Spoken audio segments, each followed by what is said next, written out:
In this day of diverse work populations, conflict is as natural as work itself. The Orientals have a word for conflict, and it has two distinct characters. One is danger, the other is opportunity.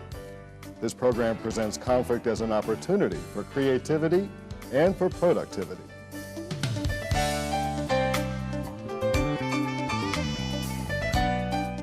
So how can you turn conflict into opportunity? Hi, I'm Ralph Merkel, and joining me is Jim Mahanes, who has an answer. Jim is a consultant organizations, and you've created a process called process management in order to let people solve conflict in the workplace. Why is it called process management? Process management is a tool. It is designed to help managers confront more effectively the conflict they have with employees in the organization.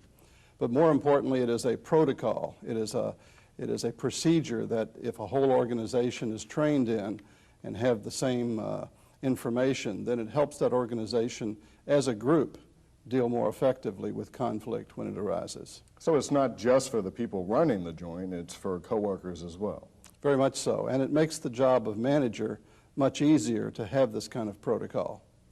Our historical view of managers have been to solve problems. They're in the role of fixing things, to come in and solve the problem or to take care of the problem. In the more vertical organization, that was okay. They were more of a conduit between upper management and what happened at a lower level. But today's organization is quite different. It's much more horizontal. We're talking in terms of work teams, self-directed teams. So the manager's role in these kind of subgroupings is not the fixer, is not the person who solves the problem, but is more the person who facilitates and who aids others in getting things done. And when there's conflict, it works the same way. Historically, if the manager solved the problem, he was more like a referee, like the person who judged who was right and who was wrong and solved the problem. Oftentimes, it was like winning the battle but losing the war because it made the employee much more dependent on that supervisor to come in and deal with things. But the process management tool gives the employees the opportunity to, first of all, do certain things that are necessary to head off that problem. And by the time the manager gets involved in it, he's serving more as a referee, facilitator, mediator in seeing if the employees have used the protocol and how to establish more of a win-win solution to the problem. Now, in the workplace and in life in general, conflict is something that people in general just avoid, isn't it? I think so. I think that's a cultural thing. I do word associations sometimes with groups, saying the word conflict, conjuring up whatever image comes to their mind initially. Almost all the time you'll get things like warfare, fighting, angry, fear. Usually the words are negative because we have a sense that if you're in a conflict, you've done something wrong. Mm-hmm. This concept that we're using here tries to turn that around, tries to see it as an opportunity. You mentioned earlier the Oriental symbol for conflict. It has that danger as well as opportunity difference. Well, opportunity is what occurs when you have the opportunity, when two people are at odds with each other. Then is where you have you can go somewhere in a way that comes out with something that wasn't there to begin with. We call that synergy. 1 and 1 equals 3. Instead of solving it in a way that compromises, we think of conflict as best resolved when we come to a solution that neither one of us had to begin with, but have developed this out of our differences. Well, could you take us through what the steps of resolving a conflict are? All right. The heart of process management has to do with observing boundaries and having a good sense of a psychological boundary between me and any other person in an organization. We're going to see some graphics here which will illustrate that. Here we see in this graphic a typical employee, coworker, or manager employee situation, A and B. These two individuals represent parts of a relationship that share something in common. The square represents their mission, their job description, what it is that brings these two together. It's their reason for being in this relationship. If it wasn't for this mission or what is symbolized in this square, they may not choose to be in this relationship. But being here, they're going to naturally have from time to time something they differ on, or conflict will be produced because of the diversity of these two individuals. A will certainly from time to time do something that B is offended by, or A will not do something and B is upset because A has failed to do something the way he thinks or she thinks it should be done. At that point, what typically handles and what process management tries to replace is a behavior we call crossing the boundary. Another way of saying it is B defines A. In other words, if you do something to bother me or to offend me, if I then tell you what's wrong with you, if I make reference to the fact that you have done something you shouldn't or you're not doing something that you should, chances are, human nature being what it is, you're going to be defensive, even if I'm right. And there's where we have that word process is important, because in any conflict we have substance and we have process. What we're talking about may be one thing, but how we're talking is the more important point, or the way this thing is going to go. So I may say something to you that substance-wise is on target. Most people would agree with me. But the fact that I'm coming across that boundary and telling you about you, probably you will be defensive. You will act in a way that even if I'm right, you're going to fight or flight. Those are the two alternative actions that you have to respond to.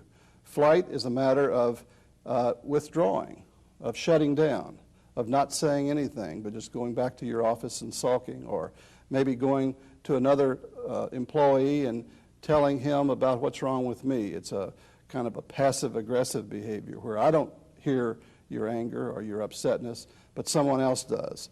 Forms a kind of triangle in the organization, which is very dysfunctional and can create all kinds of problems. But more frequently, what happens is the other alternative, where A then comes charging back over the boundary to tell me what's wrong with me, or that I shouldn't have said this, or that I'm not perfect and I shouldn't be correcting A.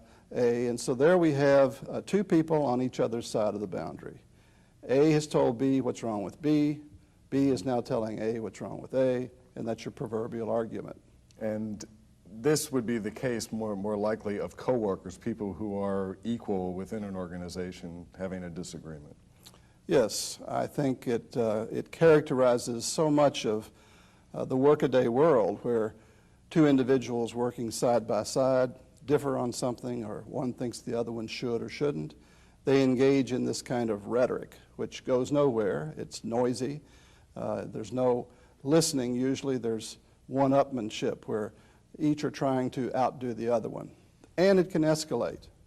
And escalation means it goes from a verbal crossing of the boundary to perhaps a physical crossing of the boundary. And that can get serious. Now, how do I keep from crossing this imaginary boundary between myself and a coworker? Okay, before I get into that, let me mention one other way that people can sometimes cross that boundary. I mentioned crossing it is a kind of you message, where I tell you about you. Another form of crossing a boundary, and managers sometimes engage in this, where you're not carrying your weight or you're doing something that's problematic, but out of frustration or maybe the assumption that I don't think you can handle this or will do it the way I want you to, I end up coming over that boundary and fixing it in a way that takes care of the problem. I end up rescuing you, or there's a word for that called enabling. We know we're enabling someone when we're working harder than the other person. If I am attempting to fix something and I'm using more energy than you are, I'm probably enabling you. But it's another form of crossing the boundary. And the same thing occurs. If I'm over there in a critical way, or even in a rescuing, taking care of it way, I'm eventually going to be the bad guy. There's an old saying that I have never seen not come to pass eventually in a relationship, and that's where rescuers always become victims.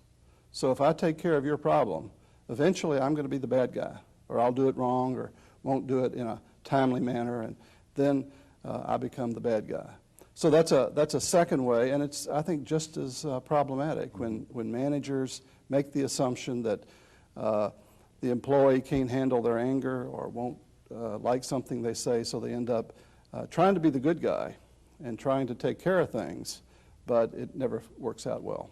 You have an example of a workplace interaction where we can see firsthand happening this boundary crossing. Let's do. I was going to describe what to do instead of crossing the boundary, but let's watch this vignette of a manager confronting an employee. And here you'll notice that the way Charlie comes to June and describes the problem is one where the boundary has been crossed.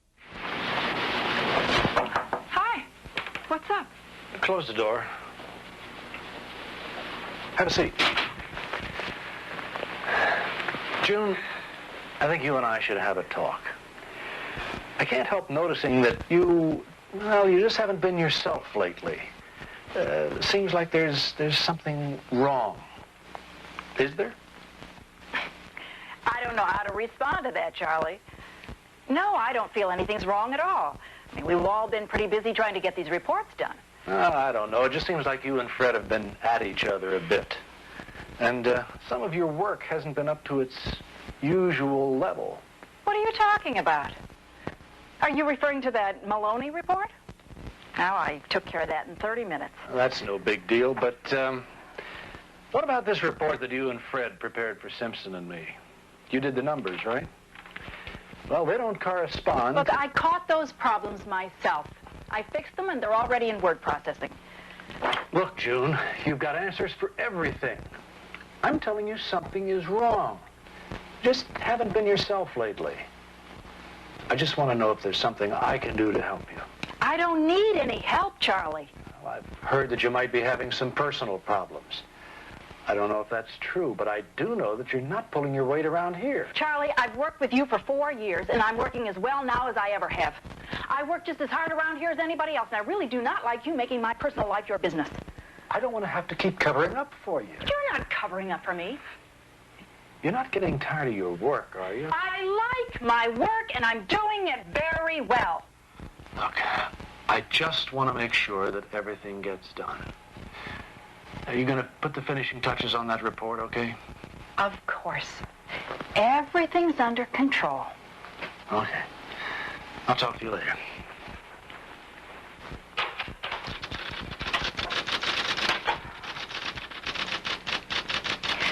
Pat, I'm not feeling too well. I'm taking the rest of the day off. Well, what went wrong here?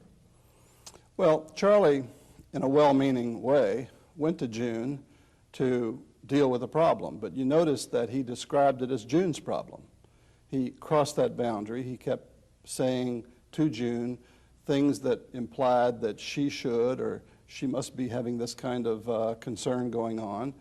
Again, I think he was well-meaning, but just the rhetoric he used tended to crowd and get into June's space. So what should he have done then? Well, How do you correct the problem? The natural reaction when that space gets crowded is to get defensive, and she certainly did. Now, he didn't handle this very well, and she ended up controlling the situation. But even if he'd been very smooth and been very adept at directing the situation and coming on in a way that said, this is your problem and you should do this, it's that more parent style of management, which ultimately doesn't work, I don't think. She may not have immediately walked out the way she did, but somewhere down the line, Charlie would be the bad guy. So whether it's handled smoothly or not, it's still a process problem when the manager defines the other person. What Charlie should have done is define himself. In other words, he's talking about June's problem and what June is doing and isn't doing. But I think it would be more effective had Charlie said something to the effect of, June, I have a problem with something that's happening. This is not good for me, or I'm not accepting of the way that things are happening here, and I have a concern about the situation with you and the other coworker. In that case, Charlie is defining himself. which you asked earlier what would be the opposite of crossing that boundary. In this next graphic, I'm going to describe the alternative. Coming to the boundary is where I tell you about me. It's defining myself. It's a process of letting you know what's going on in my world over here on this side of the boundary, which is ultimately all I do know. I can't presuppose to know what's happening in your area. I need for you to meet me at that boundary and let me know. Well, but in the meantime, as a coworker or as someone who is employed and being talked to by someone who's above me as a manager, I would be less apt to become instantly defensive when they present a situation that I might have a part in, but not specifically pointing a finger at me. that's correct. There's something about that language that just penetrates to the nerve cord, I think, and creates that kind of defensiveness. When I come to the boundary, I basically need to do four things. We think of these as the tools of confronting. It's the difference, I might add, between being aggressive and being assertive. Assertive and confronting are the same thing. Mm-hmm. The number one thing I need to say to you as I come to the boundary is how I'm feeling. I need to let you know the problem I'm having or the problem feeling. I'm upset. This is frustrating. I can't accept this. This is a problem for me. Each of those statements relate to an emotion that's going on with me that I don't like having, and that's why I'm here. I need to do something with my negative feeling. The second part of the confrontation then focuses on some specific behavior out there which leads to this feeling. It could be the report that I asked you for but didn't get for a week later. Mm-hmm. And by the way, these have to be in this order. If I turn that sequence around, it doesn't work as well. For example, if I say, Ralph, you know that report you didn't turn in? Then say, I was angry about that. My hunch is before I got around to telling you the problem I had with that, your defenses would be rising and you would be thinking of a rebuttal and an argument, and that's natural. So it's kind of like getting your attention by saying, Ralph, I got a problem. I need to talk about something that upsets me. Remember that report that you promised me last Wednesday, etc. That's the first two segments to the confrontation.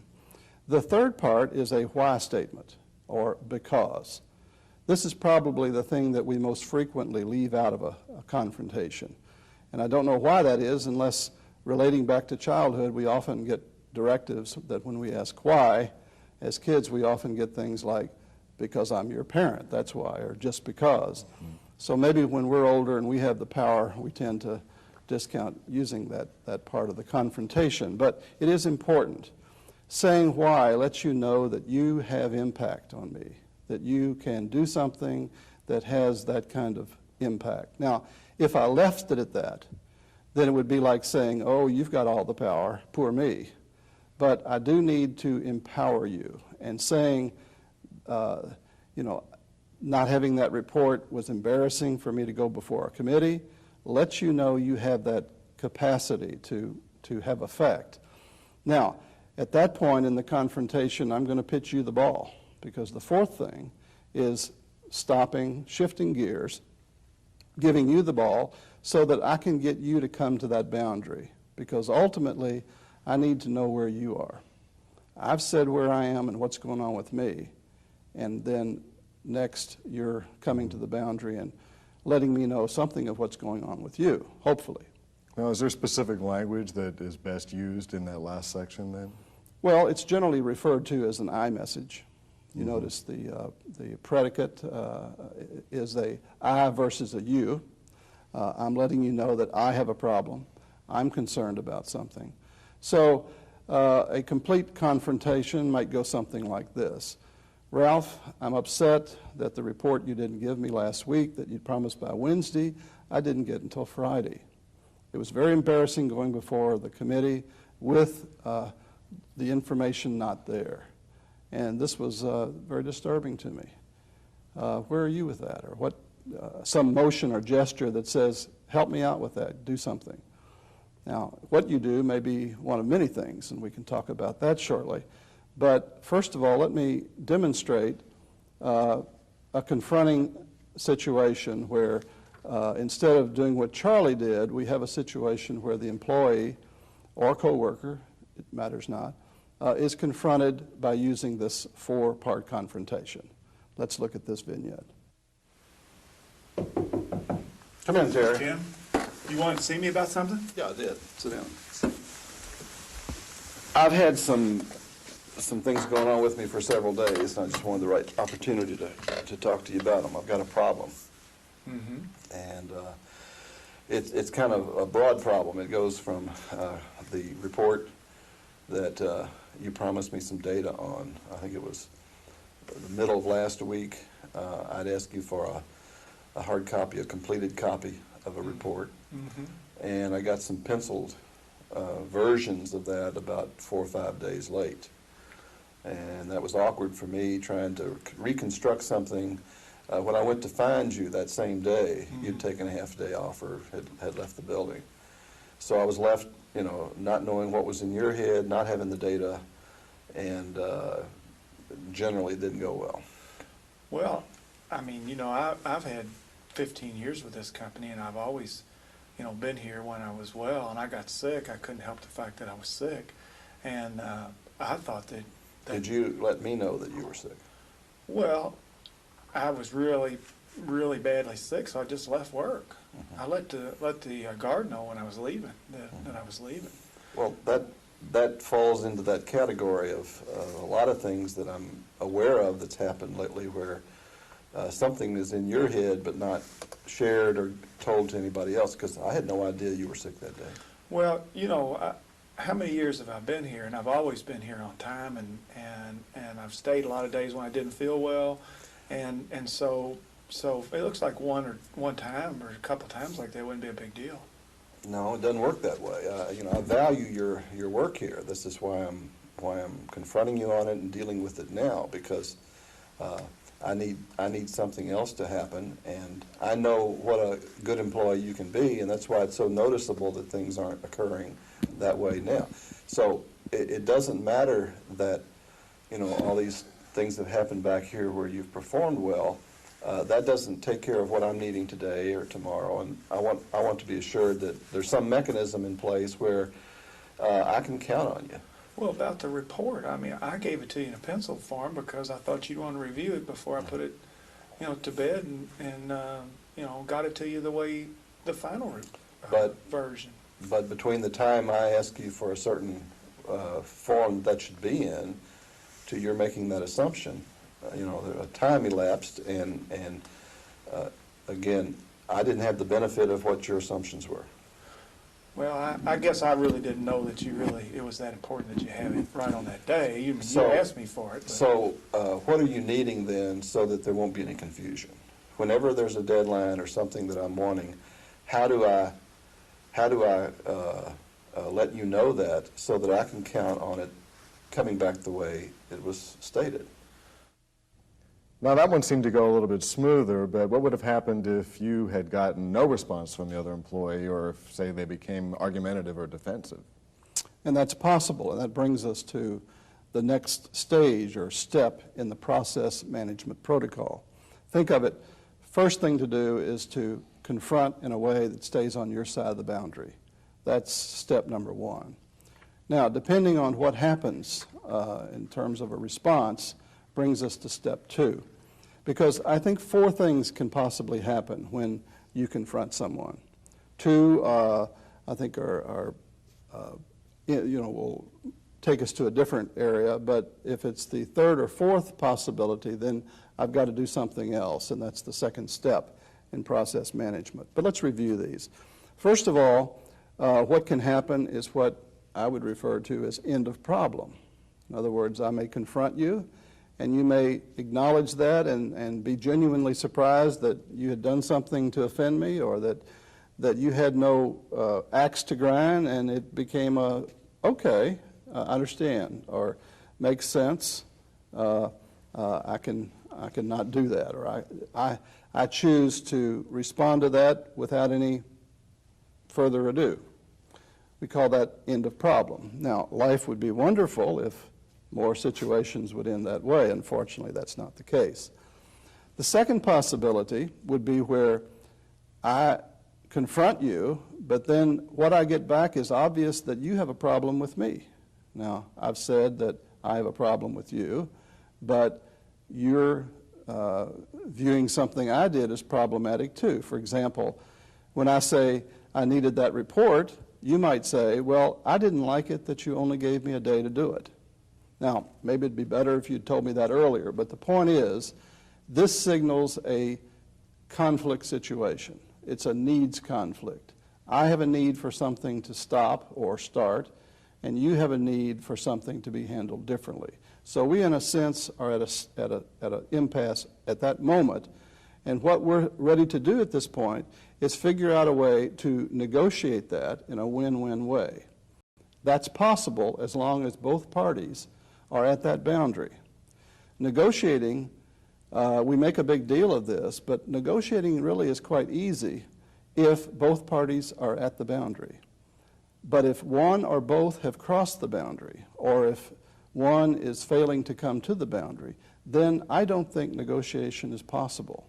We might go through the motions, but negotiation never goes well unless both parties are there defining themselves and what they need, and now you have an opportunity to do some moving beyond that point and coming up with this creative solution. I work with situations involving child custody cases, and I say that anything can be negotiated, and I firmly believe that, because what happens even in such intense conflicts as child custody is people are too busy bashing on each other, and the role of the third party is to get people to describe what they need and what they want rather than what's wrong with the other party. But you can come out with some very creative solutions to thorny negotiating problems as long as boundaries exist. And you mentioned there were 4, so there were 2 more responses. The next 2 are problematic. They go this way. The third is what we call a non-response. If I said to you, Ralph, I'm upset about the report I didn't get, and blah, blah, blah. And then you said back to me, nothing. You just kind of stared at me or said, so? Well, that's what I would define as a non-response. Diagrammed on our little graph, it would be where you left a void between yourself and that boundary. I'm there telling you about me, but you're nowhere to be found. Now let me mention 4, because we'll deal with these the same way. The fourth response is one that goes this way. If I confront you using my best confrontation, and I'm there telling you where I am and why, and I give you the ball, and as I'm expecting you to tell me where you are, you say something like this. Come on, Jim, chill out. Don't be so upset. Life's too short to feel this way. Let's don't have an argument. Come on, now don't feel that way. Because what you've done in that moment is tell me about me. See, I'm telling you where I'm coming from and what I need, but you've responded in a way that says how I should feel. It's almost as if you're expecting me to turn some button and not feel angry or not feel upset, which, that's impossible.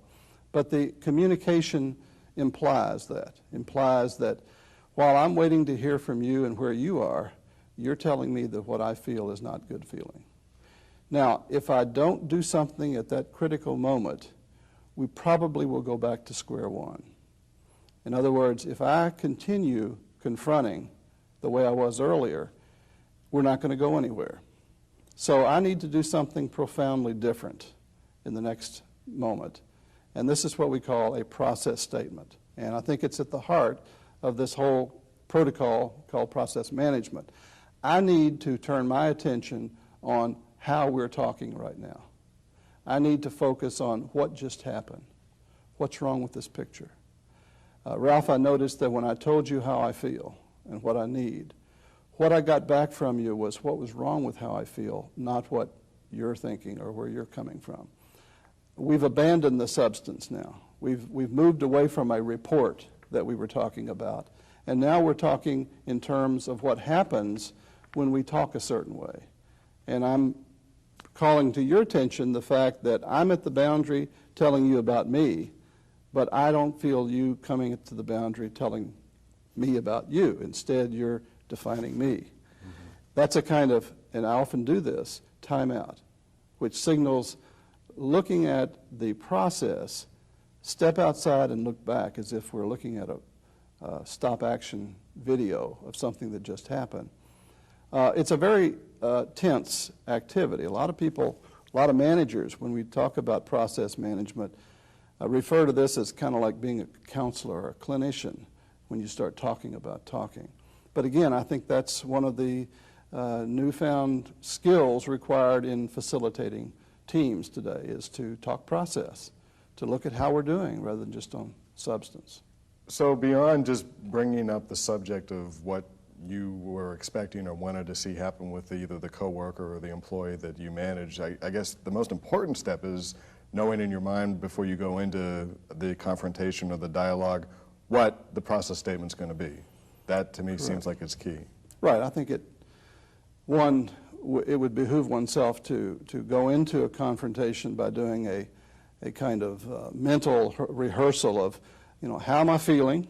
What is it that's creating this feeling, and why? And saying that in a very deliberate way, knowing well that in advance that it may go well or it may not. Now, my experience has been that while we often will not hear I messages and discount or non-respond to somebody, if I call your attention to that, if I process that with you, most of the time that will bring you to the boundary.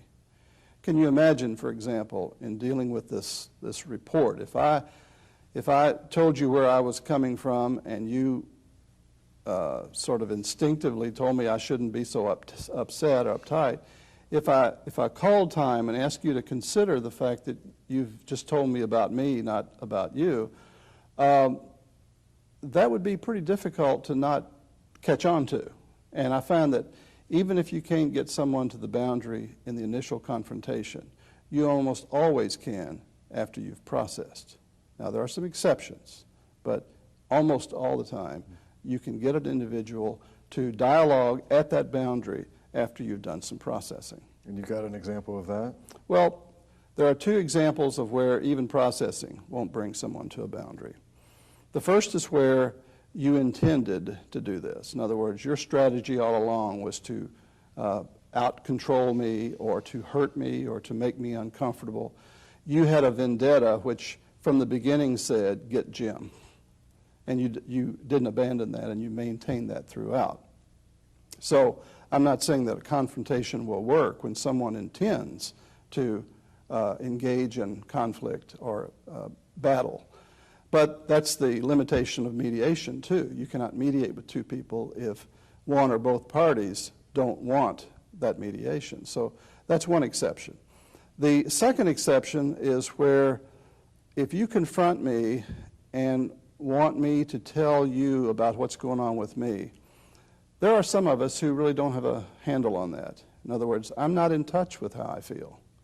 And that can be for a lot of reasons. We're now getting into more pathology. But I may have lived my life in such a way that I know what I should do by other people's standards, but I don't know who I am, and I have trouble getting in touch with those things inside of me that says this feels this way. Now, either one of those kind of situations, there's an alternate remedy, but it isn't process management. One may be the consequence, if I'm a manager and you're not able to get in touch with that, of getting you to some kind of help where you're able to be more in touch with yourself. If it's the former example, though, I'm going to use consequences.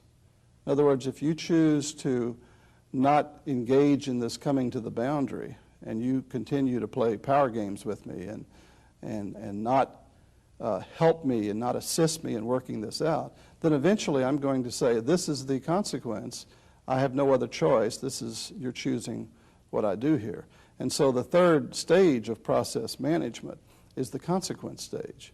But it's used as a last resort only when the individual chooses not to come to the boundary and define themselves. Then you use consequences.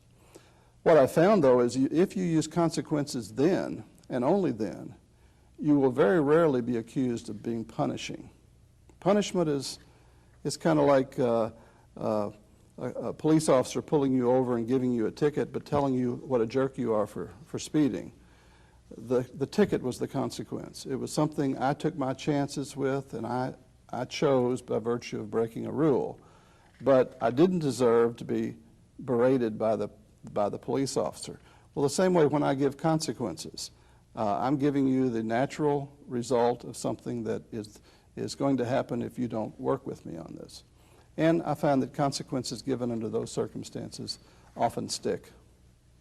So we have a couple examples of a process statement being made and the results of that. What we're going to see here is we're going to turn the tables a little bit. Now, we up to this point talked about any two-party confrontation.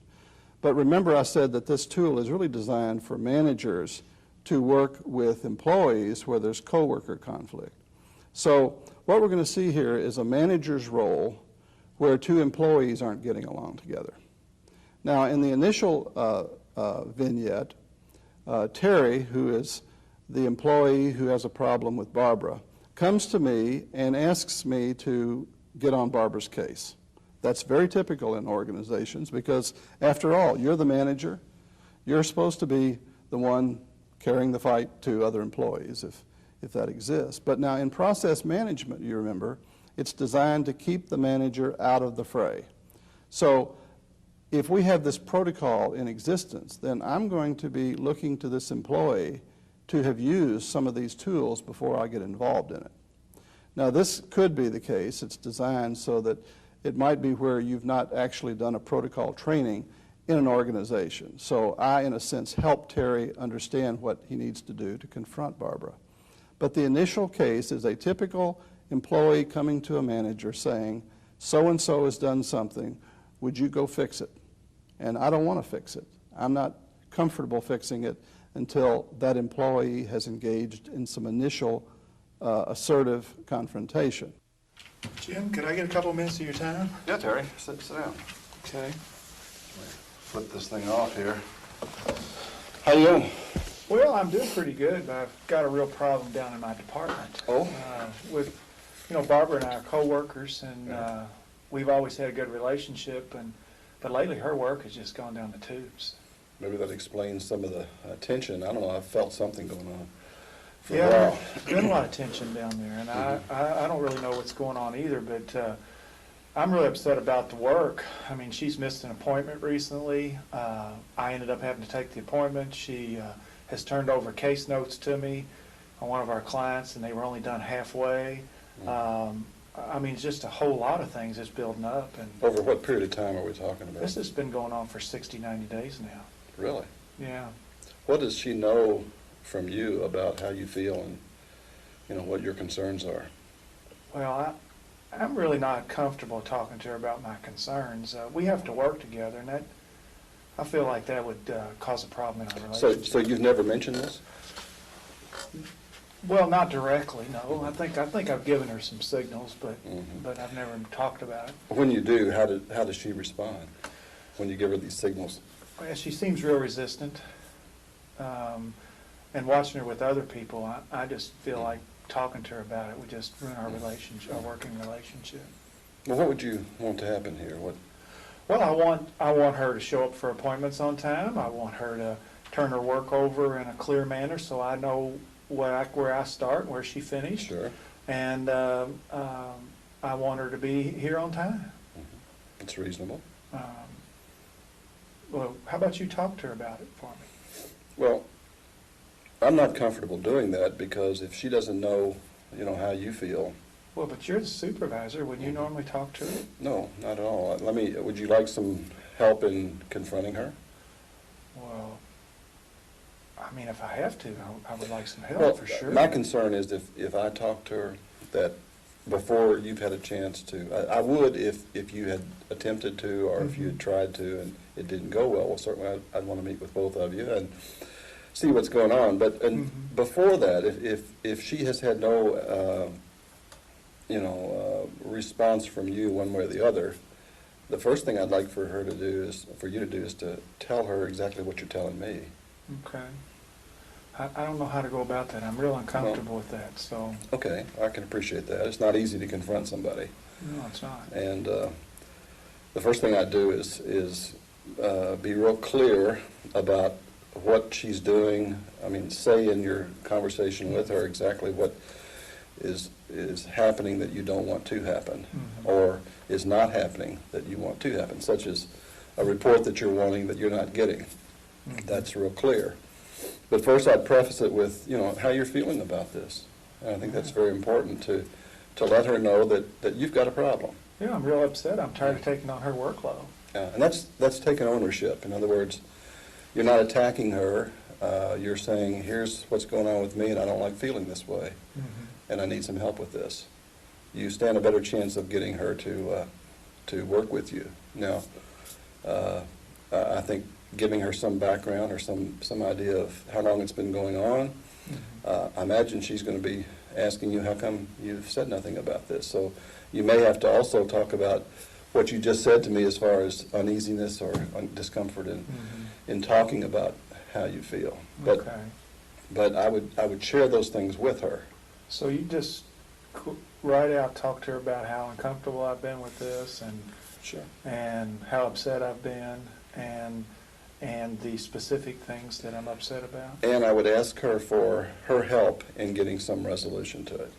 Okay. See, that puts her in a position of, not having her back to a wall, but, part of a process where she's participating in. What if she blows up about this? Well, if when you're staying on your side of this boundary that I think should exist between any two people, if you stay on your side and not attack her, and if you're letting her know exactly what's going on with you over there, and she doesn't go along with this, if she either doesn't respond or if she attacks you and discounts what you've said, then I would indicate to her what's wrong with this picture. In other words, I would focus on the process or what's happening here that's where you're not getting anywhere. You might even say time out or something that lets her know that you're letting her know how you feel, but you're not getting back from her how she feels or what she needs. She's telling you what's wrong with the way you feel.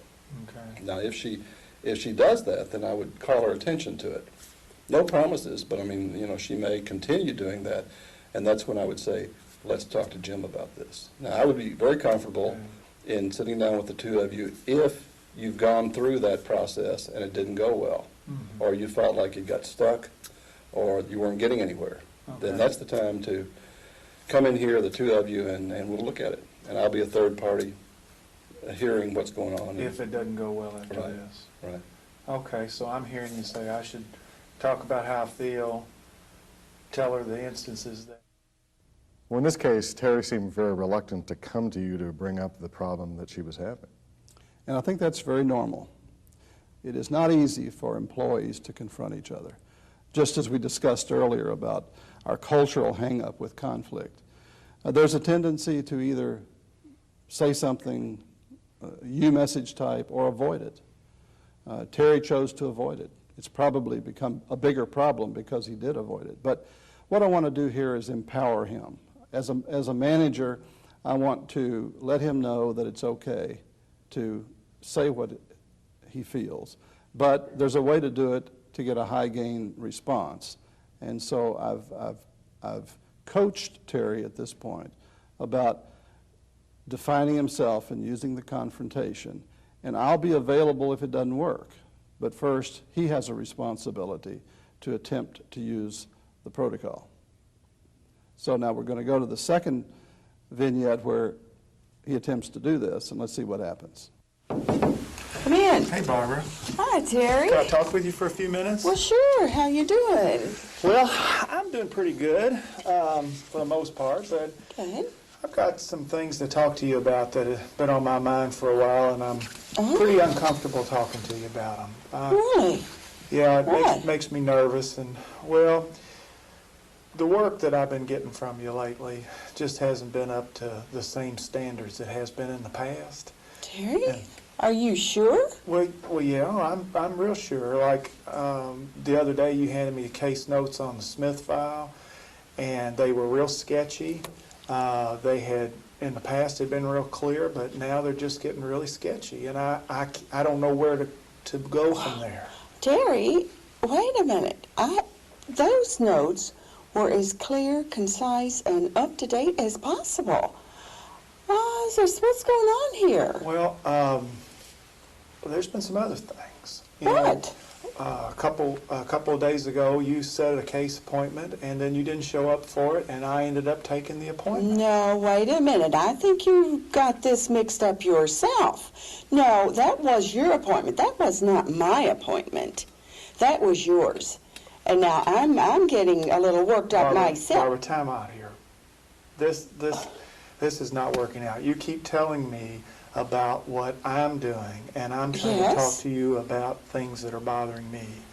And I don't feel like you're hearing me out with this. Well, you're telling me I'm doing it all wrong, and I have done my job well. Well, You've never talked to me like this before, Terry. that's true, and that's why I told you I was uncomfortable coming in here. Yes. Prior to 90 days ago, your work was always concise. I had no trouble reading your case notes, and you always showed up for your appointments. But something has changed, and I need to be heard about that. Well, I tell you, I just don't appreciate this one bit Well, at all. And I I don't see think you that, right, I think that I've been doing everything. So if we want to continue talking about a metaphor for like the family, you as the manager are the parent, and Terry's going to you to kind of complain and has to basically go then back to the coworker and fess up that they've been to you to complain. Well, I think it's a good example. In families, we know in the parent role, parents get very stressed out refereeing problems with kids, and it would be much better if they work things out themselves. So in the initial video, I was saying, go tell so-and-so how you feel and see what happens. And so here Terry did that. I think he was still a bit tenuous. He was very uncomfortable doing it, but at least he attempted to define himself. And Barbara, of course, was not in a mood to hear that, so it didn't go completely well. That's okay, though. Eventually, they're going to come and sit down with me, and I'll have another opportunity to sort of get both rehearsed in the use of this kind of protocol, and that's what the third video does. I'm the mediator here. I'm not the heavy manager deciding which one, Terry or Barbara, is wrong. I'm there to facilitate whether or not and how they've used this process. And so you'll see me play a very different role than a typical manager that's concerned about who's right. Let's watch this. Jim, you asked me to go to Barbara about the problems that I'm having with the work between us, and I did that, and quite frankly, it didn't go very well. Every time that I would tell Barbara about some problems that I had with the work, she would tell me something wrong with what I was doing. Well, let's back up a minute. When you confronted Barbara, what did you say?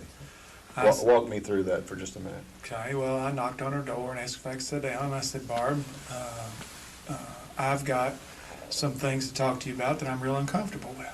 And quite frankly, I've never had to deal with this with you before, and I'm concerned. And she was, patient at that point. I'm going to ask Barbara to tell me how she felt and what she did. But right, okay. So you felt like you explained yourself. Right. Told her how I was feeling, like you asked me to, and I thought it went pretty well at that point. But then I was asked what was wrong, and I started telling her about some case notes and the problems with those case notes, and kind of fell apart at that point.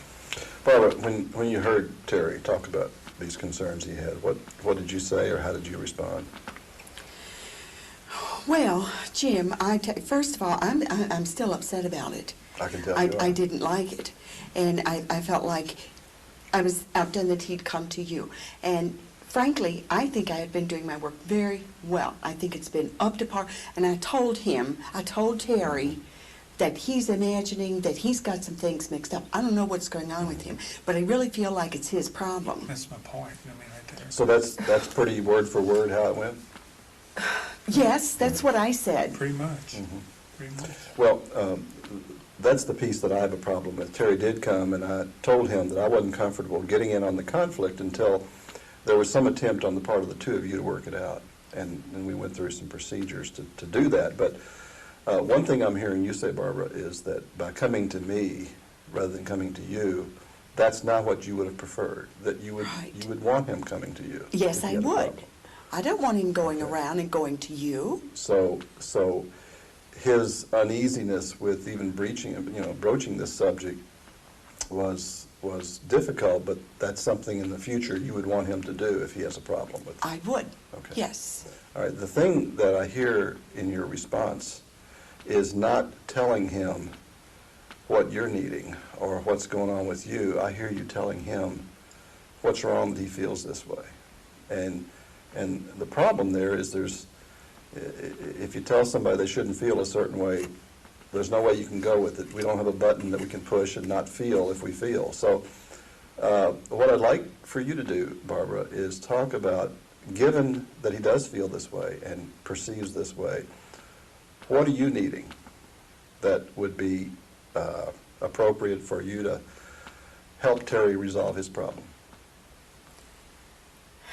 Well, I think that what would be a help if, first of all, like you said, if he would come If he'd directly come to to you, me. okay. Yeah. And then if very specifically, he could tell me what has not been accomplished when it was needed to be accomplished. Did you hear what Terry said as not being specific? Was it too general?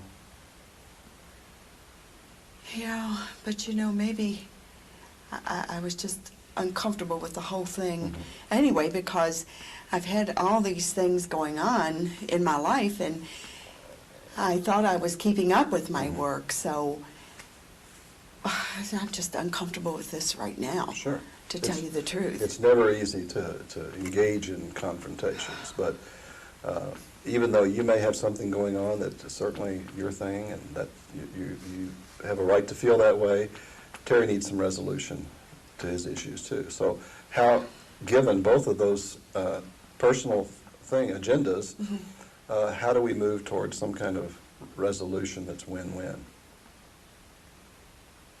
Well,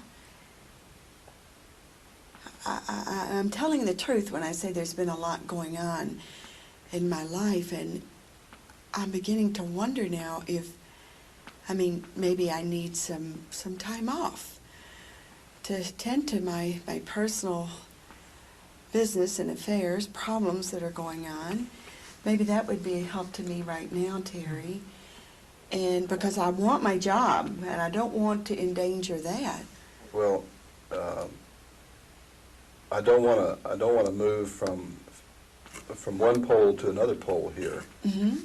Terry, state again what you need specifically that would make your life easier as it relates to Barbara and your work together. Well, I can think of three things, Barbara. Case notes that are clear and concise so that I know where to pick up in the case. If you're not going to be able to make an appointment that you have made in the appointment book, I need a little bit of lead time so I can prepare to take it from your vantage point, because I'm not used to doing that and I get uncomfortable when that happens. And if you're going to be late for work, you can let me know and, try to be here on time, because that would be helpful to me too, to be here more on time. And if you're going to be late, let me know you're going to be late so I can prepare for it. So communication. In other Right. words, if something's going on with Barbara that is, you're concerned about something, that you let him know about it. Not the details, but the fact that you're not in a position to respond to something he's expecting. Right. And that would include deadlines or, when you're supposed to be at a certain place at the same time. I hear him saying he wants to know that. Do you have any problem with letting him know when you're not up to par or you're not ready to fulfill something he's asked for? No, that wouldn't be a problem. I can let you know that, Terry. Okay. I can Now, let you now, know this that. is not to say that, if you're having a bad day and Terry's waiting for something that he just has to do without, but at least by letting him know what's going on with you, you've got things on the table that can be talked about, and some Yes. alternatives or some compromises here. But What isn't working is not saying things to each other. That's pretty evident. Yeah, that's for sure. And when things build up this long, well, naturally it feels pretty rotten to be confronted on them. Well, I think it's probably partly my fault too, because I should have brought, Barbara and I have worked together really well for the last couple of years, and this was a change in behavior on her part, and I probably should have brought it up earlier. And Barbara, if there are things that prevent you from, being the professional that you are, there's resources there. Come to me and let me know that. I can't work in a vacuum any more than Terry, and we'll get them resolved. But knowing that's important rather than just everybody doing their own thing. I just, I feel embarrassed about this, and I'm sorry, that I got so angry with you, Terry, but I do appreciate that offer, Jim, and Okay. in the future I will. So what we've agreed to then is anytime there are circumstances that. So what we see here is the manager as coach more than manager as boss who says you're right, you're wrong, or vice versa. Correct. And I hear that being the sigh of relief among many managers. The way this protocol got off the ground was the result of requests that we get for assistance to managers who are stressed out because they're caught between coworker conflict. In fact, I can think of some very messy situations that have occurred in companies we work with where the manager, in the course of trying to referee the problem, created this thing of winning that battle, but losing the war of creating more dependency on the manager to be the heavy, or where people look to the manager to be the fix-it person. And that's what we go home with stress at the end of the day. Well, then can you give us an idea? Process management is being implemented in organizations where you have done some training. Is it working? Are people feeling less stress and more resolution of problems and conflicts at work as a result? It takes about 6 months for the testing process to occur. The interesting development I've found is that I thought managers would be more resistant to this newfound set of skills, but actually employees often almost demand that managers be referees. It's kind of like, gee, I'm a part of a team now, but I'm still expecting you to be the parent and call all the shots. And that's a hook to a manager who has a need to be helpful or controlling. But where you can work through that, and like I say, a 6-month period is a critical time. I follow up with teams for that period of time until they've had some experience using it, and then we go back in and do some practice runs and using their actual experiences. But it is working. In 3 of the organizations where we've had it in place for a year, we now have managers who will maybe call for some consultation on fine-tuning it or tweaking it some, but they feel much more at ease in working with employees because they can expect to not be the part of that triangle where they're the middle person walking on eggshells between 2 employees. Well, and in many cases, problems that might have trickled up to a manager to be solved won't get there once the employees have this training. That's correct. And if it does get to me, the first thing I'm going to be concerned about is why it got to me. And just like the 2 employees have a boundary, I have a boundary with those 2 employees if I'm the manager, and I'm going to need for them to have used the protocol. And one might, in a situation where you're in a conflict with a coworker, the substance of what started the conflict, you may be right, and this other person may be clearly wrong, but they used the skills, and you kind of blew them off because you felt arrogantly correct and right. Well, I may have a problem with this person substance-wise, but I have a problem with you in the sense that what we contracted to do in the way of a process, you didn't do. So I would be confronting you in terms of the problem I have with you're not using the skill. But this training has to go beyond just for managers, though. All the employees have to be aware of it. And are there some catchphrases you might be able to throw out because this is a different way of thinking. I mean, thinking of not the I is one of them, right? It's always, has to be, or not making it the other person, making it be the I. I'm sorry. Putting it in the Well, first the person. catchphrase, I think, is a visual. You saw the graphics we used earlier. So what I find is that in organizations where they're on their own now using the skills, one will often say, rather than hey, you're defining me, they might say, you're on my side of the boundary, or I feel that you're over here on my side of the boundary. So they're imagining circles with dotted lines and arrows. And boxes, yeah. And that's okay, because that's a visual to remember. Another one that's a good one to use, and I encourage people to use, is once you have your boundary crossed, I suggest some effective way, some nonverbal gesture. It has to be not obscene, but a gesture that lets them know what they're doing so that they can rethink, back up, and say it a different way. And this one works for me. In other words, if you said, Jim, you're not the same guy you used to be, I might say, time out. I hear you telling me something, but I don't hear where you're coming from on that. So it's just a kind of symbol to get people from the gut to the head thinking about this process. Now, can boundaries shift? Because I would think in some cases the manager's conception of where his boundary is would go a lot closer to an employee just because of the previous idea of a power structure. And the manager having a little more say about what the other person should be doing.